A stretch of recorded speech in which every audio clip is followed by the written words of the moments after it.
অশ্বত্থমার মাথার মণি, যা শিররত্ন নামে পরিচিত, যা ছিল ভগবান শিবের আশীর্বাদ স্বরূপ এক ঐশ্বরিক রত্ন, যা তাকে রোগ, বার্ধক্য, অস্ত্রশস্ত্র ও অন্যান্য বিপদ থেকে রক্ষা করত এবং অমরত্ব দিত। কুরুক্ষেত্রের যুদ্ধের পর যখন অশ্বত্থমা পাণ্ডবদের বংশ ধ্বংস করার জন্য উত্তরার গর্ভে ব্রহ্মাস্ত্র নিক্ষেপ করে, তখন শ্রীকৃষ্ণ এটি ছিনিয়ে নেন এবং অশ্বত্থমাকে অভিশাপে শিকার করে তোলে।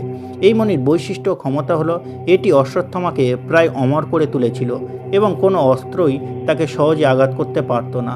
মণিটি তাকে ক্ষুধা, তৃষ্ণা, ক্লান্তি, রোগ, বার্ধক্য, দেবতা, দৈত্য, নাগদের হাত থেকে রক্ষা করত।